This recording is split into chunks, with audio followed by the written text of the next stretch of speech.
I went to WSU and I majored in animal science, and I just decided to come back home, and because I decided to come back home, we're gonna expand so that they can bring me into the operations and we can still make a living. This is a simple song. It's not too deep, not too long. Well, this was a dairy farm before us. That was the Mapes farm.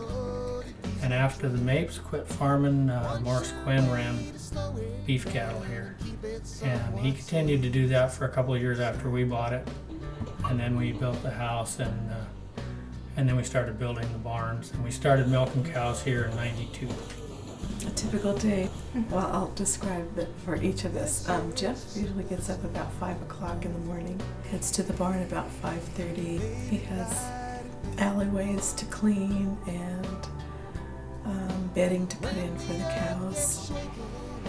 And the cows are put into the holding pen, and he has to pre-mix all the equipment. Usually starts milking between 6:30, 7 o'clock in the morning.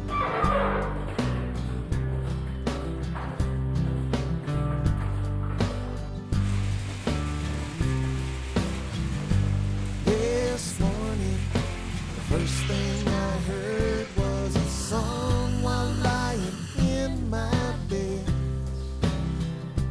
It was slow and simple and playing on.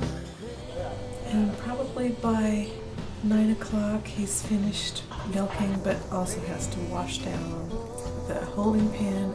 And if the manure system is working correctly, he can come in for breakfast, but usually that doesn't happen. I usually feed the hay. Oh yeah, feeding. The heifers and the dry cows. Well, we pasture the cows for 6-7 months out of the year, and we feed hay in the wintertime. Cows are locked inside because the ground is too wet for them to be out in the winter. We don't use any VST or any of the hormones. Everything's natural. The ground itself could be certified organic. I usually have between 10 and 15 calves on milk, just a few bottles at a time. And Sarah, she just fills in wherever she's needed.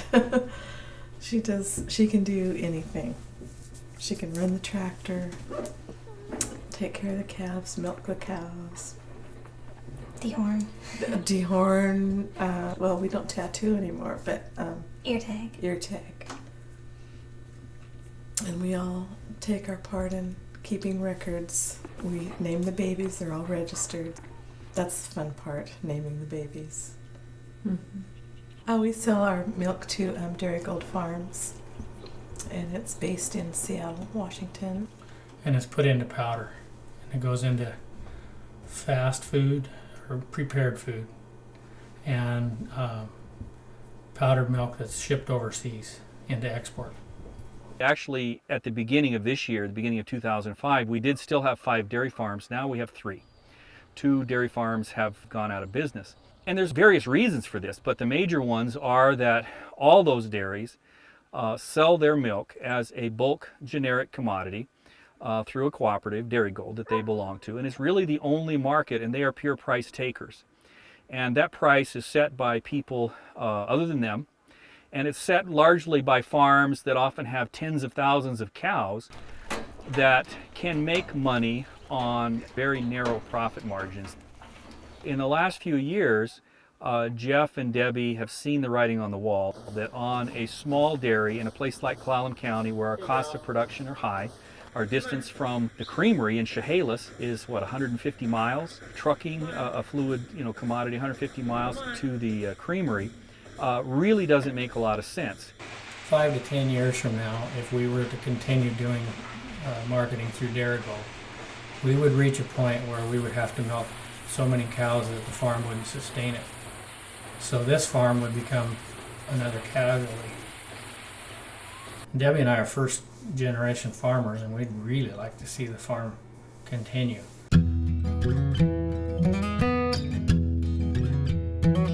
price of land right now for homes is higher than the price it is to buy acre for farming. And so when a family doesn't farm anymore, it goes to housing because that's where the money is.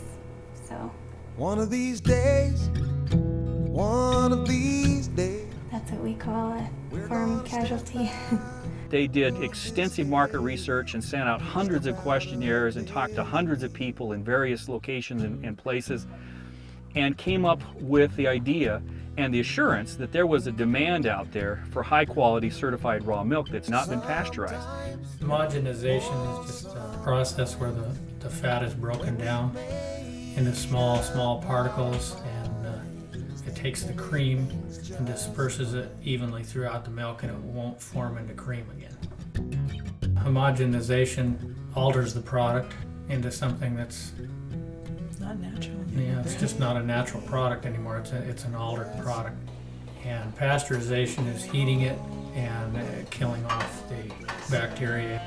Pasteurization kills all the good things, all the enzymes and all the good bacteria and the flora and the fauna and stuff that we need. It also kills pathogens, but if the milk is clean from healthy cows, there aren't any in there anyway. When pasteurized milk goes bad, it rots.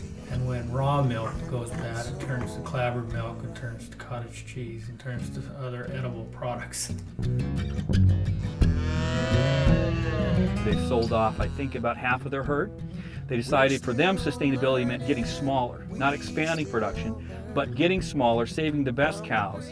And then what they're planning to do is to milk those cows and have certified raw milk that meets a niche. People kept driving in our driveway and saying, "I want raw milk, can you sell me some?" And we said, "No."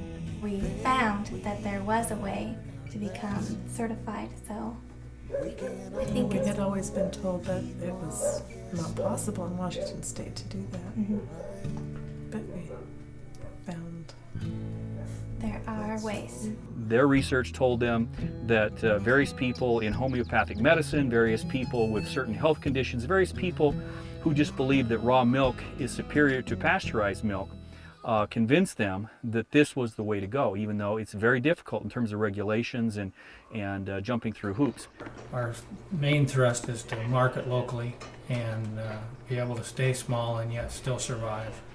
And because as it stands, selling to Dairy Gold, we had to have 80, 90 cows to make a living. This way we can stay local and make a living on 30 to 40 animals. the marketing part is all new to us, because when you sell to Dairy Gold, the milk truck comes and picks it up every other day, and they'll pick up whatever amount you can produce. Sustainability is not just about the here and now, it is about having a vision for the future and taking that farm a new direction. And this is a bold move by them. So, sustainability sometimes takes a lot of risk. So you have to be progressive, you have to find value added. Large scale commodity type farming is just dying a slow death. I decided to come back home to Sequim because it is my home. Like, I just feel like I tell my mom and dad when I come down the hill and I see all of the land, I'm like, oh, I'm home. So this is my home, and I love cows and I love farmland and green, and I don't know, this is just where I want to live.